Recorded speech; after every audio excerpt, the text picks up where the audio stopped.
Hello, everyone. My name is Ariella Wagner. I'm the founder of SunRay Construction Solutions, a national construction document service helping subcontractors and suppliers securing their lien rights. Today, we have an incredible topic that helps so many of our customers. Your lien is worthless on tenant build-out work. Here's why and what to do about it. So without further delay, I would love to introduce the amazing, fabulous Alex Barthet. Thanks, Ariella. My name is Alex Barthet. I am a board certified construction attorney here in Florida. We help contractors, subcontractors, and suppliers with their contracts, lien, and bond claims. Today, we're going to talk about your lien and why in almost every instance, it's probably worthless when you do tenant build-out work. I'll explain the intricacies of the law on why that is, but also give you some very useful advice on what you can do about it. So let's go ahead and get started. So on today's agenda, we're going to talk about specifically why is the lien on tenant build-out work worthless. We'll look into it more deeply in the one issue that is most important, and that is whether or not the lease between the landlord and the tenant has certain language in it which can prevent you from having a lien. We'll take a look at Florida Statute, which governs this issue, so you understand exactly how it works. Then we'll get to the really important part, which is what you can do to protect yourself, because that's really why you're here, is to find out what the problem is and how to fix it. And as of course, we do in every one of these presentations, if you have any questions, we will answer them at the end. With respect to your questions, use the chat box on the side of the GoToWebinar program. Submit your questions. We will answer them at the end. Please make sure not to include the names of any people or companies in your questions. All right, so let's go ahead and get started. So the first thing you need to understand is why your lien is probably worthless when you do tenant build-out work. So let's take a scenario. You're an electrician or a material supplier to the electrician, and you are doing work for a general contractor who has a contract with the tenant. Now, the general rule of law in Florida is that your lien attaches to whatever the interest in the property is that the highest person in the chain of contracts has to that property. So if I'm a supplier to a sub who has a contract with a GC who has the contract with a tenant, well, that tenant's interest in the property is not an ownership interest. It is merely a leasehold interest. So me as a supplier, I can only get the rights that the highest party in my chain of contracts has with the property. So in my example, that is a leasehold interest, which means that I don't have a right to an ownership interest, because that's what the owner has. The owner has the landlord has the ownership interest. The tenant has only a leasehold interest. So the first thing to understand is who hired the general contractor for the work. That is going to be the primary driver at understanding whether or not you actually have lien rights. So what's legally termed the fee simple owner, that is the landlord. That's the person or entity that actually owns the property. Did they sign a contract with the general contractor? So let me give you an example where you would likely have lien rights. So maybe you're working in an office building and the landlord hires you to renovate common area space, right? So you're not being hired by the tenant to improve their space. You're being hired by the landlord to improve common area space. Well, that's an example where you would likely have lien rights. So that's an example where your lien is probably pretty good because you have a contract with someone who has a contract with the landlord, not the tenant. Now, sometimes we see, it's rare, but sometimes we see that even in build out work for specific spaces, maybe it's a restaurant, maybe it's an office space, the landlord will hire the contractor to do that work. Again, we don't see this very often. We usually see that the landlord will give a tenant improvement allowance to give to the tenant, who will then manage the and contract for the build out. But if the landlord is the one that builds out the space for the tenant, so the contractor is hired by the landlord, then in that case as well, you would likely have good lien rights. Again, we don't see that all that often. We see it much more common where the tenant is the contracting party. So as I said, generally speaking, your lien attaches to the interest of the party that contracts with a general contractor. So what you need to figure out is who owns the property, right? So you may find out that the GC has a contract with XYZ Corp. The question is, does XYZ Corp own the property, or are they just a tenant? Well, one way to find that out is to look in the public records and figure out who the owner of the property is. One of the things that you have to be careful on is not to exclusively rely on the notice of commencement. And let me tell you why. In the notice of commencement, there's a spot that says owner. And what we typically find is that the owner of the property that's put in that space is can be the tenant, meaning that when the tenant fills out their notice of commencement, that notice of commencement, which has a spot that says owner, says the tenant puts their name in it. As a result, you may think that the owner is the party that's listed in the notice of commencement, when in fact it's the tenant that put their name there. So just be very careful.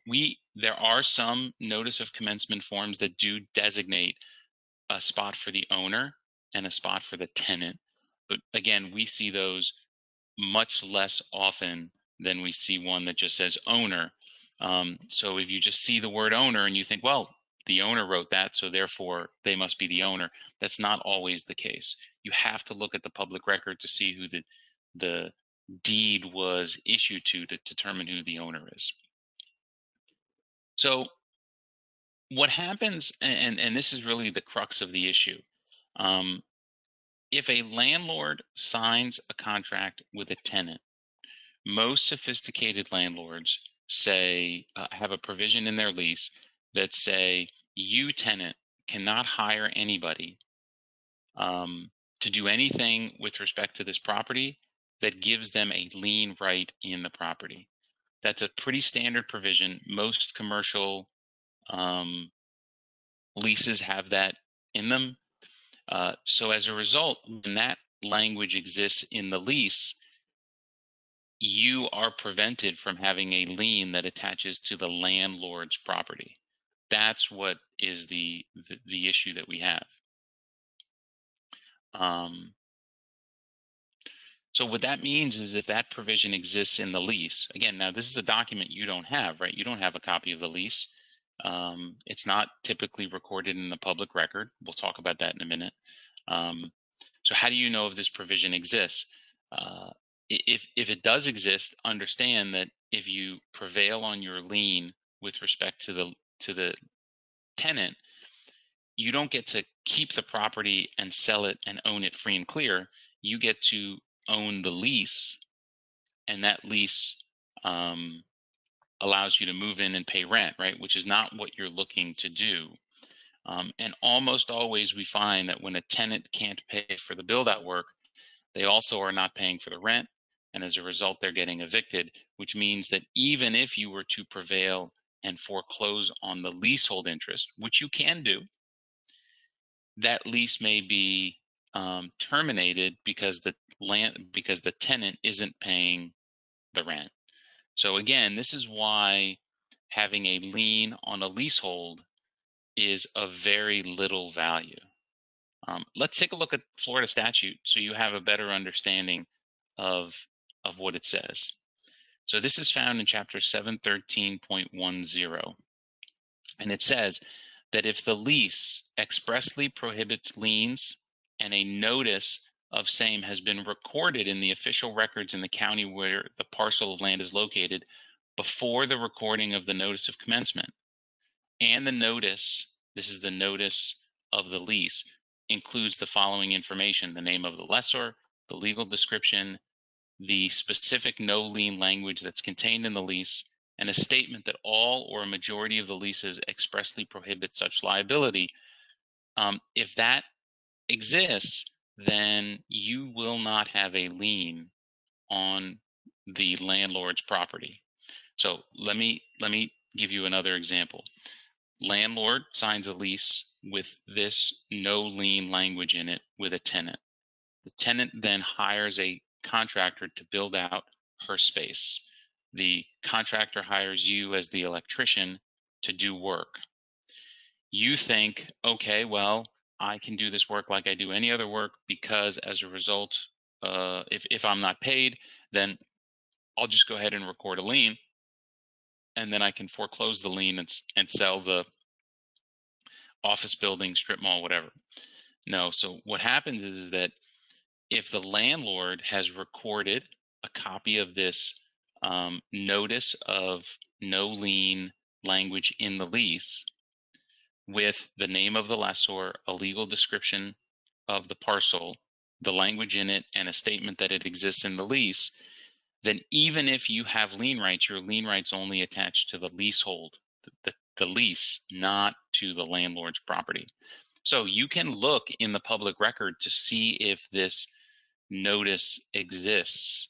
I would tell you, having now done this for 20 plus years, it is exceedingly rare that we find that a landlord has not properly perfected its lien prohibition rights, meaning that most landlords know how the statute works. They're very sophisticated. They have the language in their lease. They record the document in the public record. So it is very, very rare. I would say 1 in 100, maybe 1 in 300 times that we find that someone messed this up. Now, when they mess it up, it has big implications. We have a case pending right now where we represent a contractor who did over $1 million worth of build-out work for a tenant, and it turns out, and we haven't been paid, and it turns out that the tenant, the landlord, sorry, did not properly follow the steps in Chapter 713.10. They, as a result, our lien, which was likely worthless if they did, is now tremendously valuable because we can now sell the entire strip mall. Even though we only did work in one unit for a restaurant, our lien now attaches to the entire mall, which we now have rights to, which is the landlord's property. So again, it's not that it's impossible, but it's just very rare that we find that situation. So what do you do to protect yourself? How do you avoid this from happening? What are the steps you can take?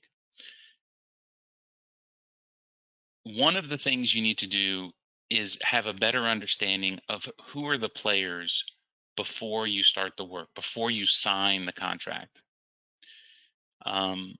Because once you sign the contract, it becomes too late to start figuring this out. So when you're doing work for a restaurant, an office space, a shoe store, a yogurt stand, whatever it is that you're doing that is likely the work at a that would constitute tenant build-out work, you need to find out who hired the GC. Who hired was it the owner or the tenant? You need to search the public records to confirm who the true owner of the property is. So you can Google property appraiser Monroe County, property appraiser Duval County, and it'll give you the property appraiser's website. You can search by the address or the folio number, and it will tell you who the current taxpayer / owner is of that piece of property. That's how you're going to figure out who the true owner of the property is. You can also search for this no-lien affidavit, the one I told you that's supposed to be recorded, to see if that language exists in the lease. How do you do that search? You can Google the name of the county and public records. So you can put in, for example, Monroe County public records, and you'll find the search to do the public records. Now, the great thing about SunRay is that when you have SunRay do that notice, they do all of these searches for you already. You don't have to do them. And if you have SunRay do your notices and you pick up the phone and call them, or go online through their system, you can request the backup if you wanted to see it. So they'll take all of this information and they'll use it when they craft the notice to owner. But again, if you wanted to understand how to do it yourself, this is what you need to do. Now, I know this next step is going to be very hard to do, but let me explain why it's really important. As a subcontractor, you need to avoid pay when paid language when you do tenant build-out work. Let me paint the picture of exactly why that is. If your lien only attaches to the tenant's interest in the property, which, as I've already described to you, is probably worthless, and you don't have an interest in the land itself, then if the tenant doesn't pay the contractor and the contractor doesn't pay you as the sub, and you have a pay when paid provision in your contract, the contractor is excused from paying you. That's not a breach of the contract if you have a pay when paid provision. They they don't have to pay you because they weren't paid. So now think about that. You have a lien potentially on a piece of property that's not on the lease, that's not really worth anything. You have a contract with a contractor who's not in breach for not paying you. You've done the work. You have to pay your vendors.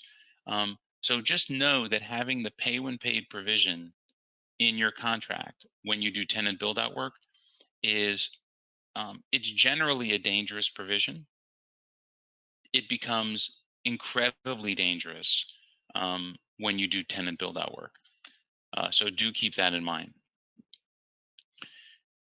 What else can you do? You need to make sure you send your notice to owner. So even though the lien on the leasehold interest may be of little value, if you actually have to sell it, foreclose on that leasehold interest, the act of putting the pressure on and the sending of the notice to owner and recording your lien go a long way at protecting your interest and causing people to pay you.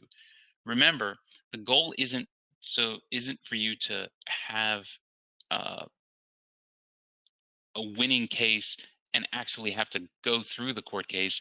It's to have all of the dominoes lined up so that when the other side is confronted with you pursuing your claim, they know that you've dotted your I's and crossed your T's. Timely serving a notice to owner and recording your lien are two ways that you can improve your rights to get paid. You can also send what's called a demand for a copy of a lease prohibiting liens. Now, this is a document that's separate from the notice to owner. It's not part of the notice to owner. It's a demand letter that can be sent so that you can receive a copy of that lease. So I told you that lease is supposed to have that language in it, and you don't have a copy of the lease, but there's a mechanism in the statute to request it, and this is how you do it.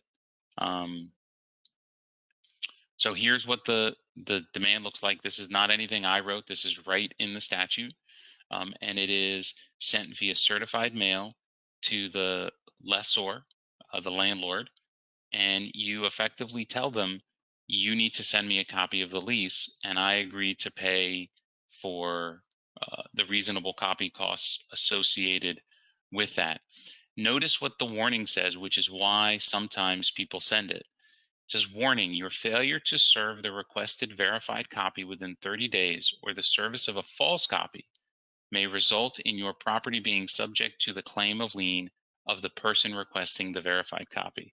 So let me explain.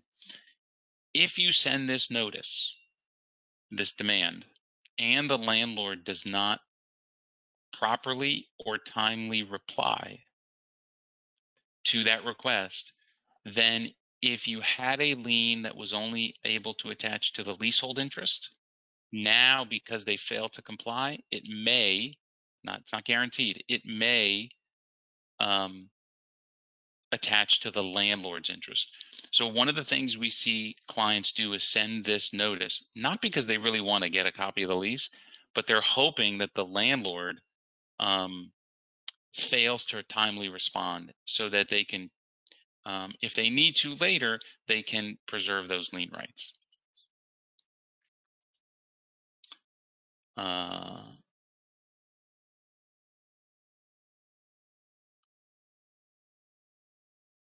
Let's see, I think we covered all of this.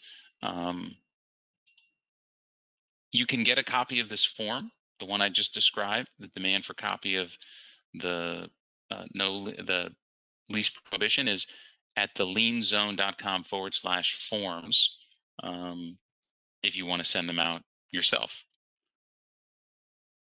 So Ariella, do we have any questions that anyone has asked? While you're looking at that, know that we have a weekly podcast. You can go to the lienzonepodcast.com, and we have a weekly podcast that talks about liens, bonds, contract issues, collection issues. They're typically very short, usually between 5 and 15 minutes if you want to learn more. Ariella, any questions? We do have a question, and I also want to go over something as use cases, because a lot of what we go over are the facts of what you should be doing, the laws. But what I want to make sure that everyone does, and I'm going to send everyone on this webinar a webinar project information sheet. Very often you don't know who is up the chain, and it takes 5 seconds to ask, who is your customer working for? And if they're not working directly for the owner or the, pardon me, have a contract with the tenant, you'll know because you're going to ask the right questions based on the project information sheet. In addition, all of the things that were discussed in this webinar, that's what we research for our customers at SunRay. So when you enter this information into our system, we assist you with the research. But again, it's absolutely crucial that you ask the right questions, not just questions, the right questions. So when you're working for hypothetically, you think you're working for the general contractor who's hired by the owner, but in fact, you're working for the subcontractor who's hired by a general contractor. So I'm going to send that out to everyone.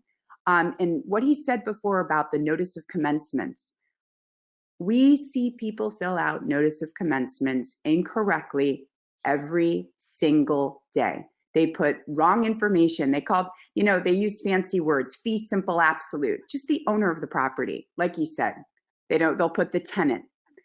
So SunRay will research it, but it's very, very important as well. If you are a SunRay customer and you're working on a tenant build out, consider putting with your job name what the tenant's name is, because that could give us some cookie crumbs when we are doing the research on your notices to owners.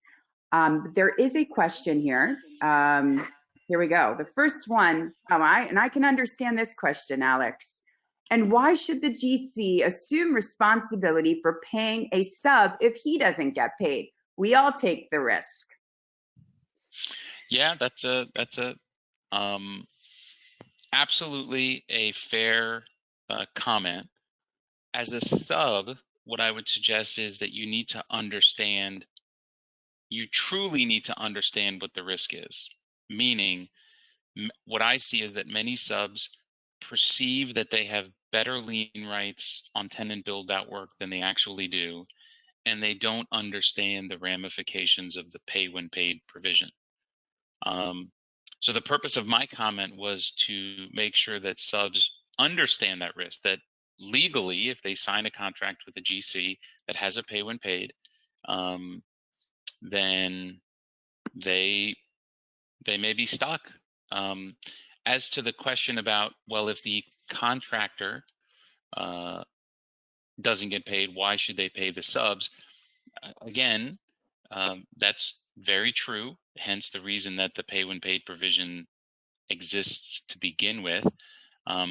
The one thing I can say, and I know what the response is going to be, is that subs typically are obligated without a pay when paid provision to their suppliers, meaning the electrician signs an agreement with the electrical supply house that doesn't have a pay when paid provision. So as a result, if the sub doesn't get paid, they still have to pay for those materials that went to the job site. Now, most contractors will say, yes, but I still had to pay my employees and I had general conditions and insurance. And yeah, that's all true. So to some degree, I can't argue with that comment. The pay when paid definitely spreads the risk around to everybody. We have two more questions. Can a GC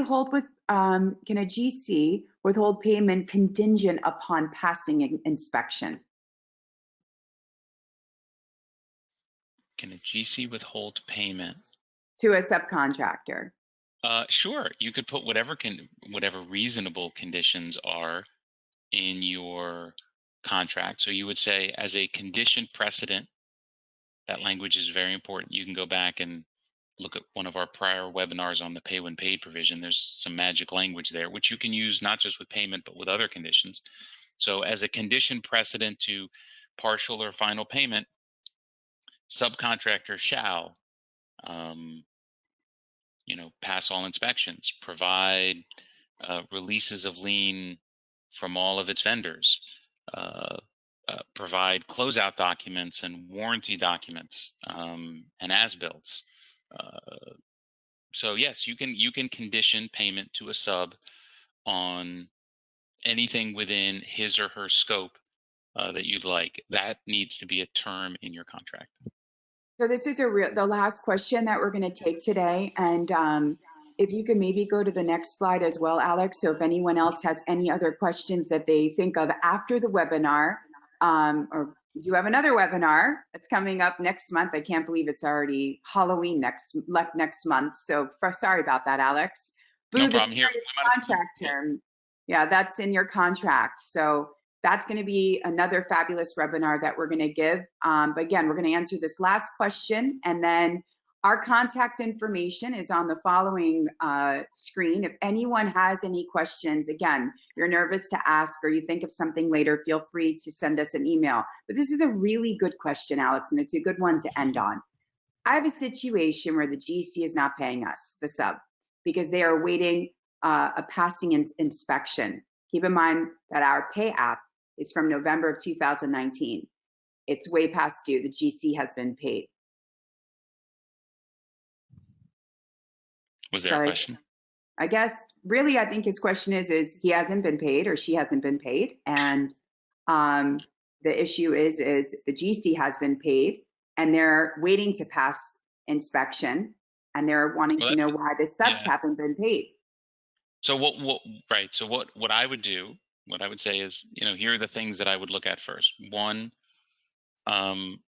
hopefully you have perfected your lien rights, meaning even though your bill is from November, I'm not sure when the last time you were out there doing work. Remember, you only have 90 days from last work to do to record your lien, but hopefully you've perfected your lien, whatever that lien is, whether it's on the landlord's property or the tenant's property.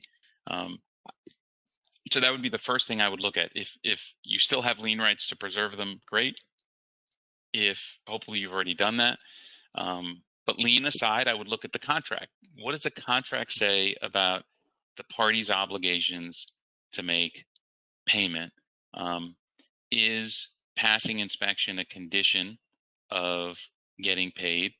Usually in most contracts it is, but maybe the only agreement is just a proposal with no terms and conditions. And if that's the case, then that's not an express condition to get paid. And then I would also want to know, why is it taking so long to get inspections? Maybe, for example, it's, the owner's not letting anyone back in the property. So I'd like to get an inspection, but I can't go back to the property because the owner won't let me. That's a possibility. If that's the case, meaning it's outside of your control, and you know that the owner has, the contractor has been paid, I would say, unfortunately, you may need to move to the next level, which is to pursue the matter legally. Typically, we would start with a demand letter, a letter on our attorney letterhead saying, here are the reasons why you need to make an immediate payment. If not, we'll sue you. And if that doesn't work, then again, subject to an evaluation of all the facts and the contracts and the case, initiate a lawsuit, because it sounds like from what you from the question and some assumptions that there shouldn't be a reason why those payments should not be made to you. So I'm happy if you want to send me an email to look at the situation a little further and maybe give you a bit more guidance. Maybe there are a few more things you can try on your own before you have to consider retaining an attorney. As Ariella said, all of our contact information is listed on this last page. Feel free to send us an email or give us a call anytime. Anything else, Ariella? You did an absolutely fabulous job, and I hope that everyone's family is doing well, and I wish everyone a sunny day.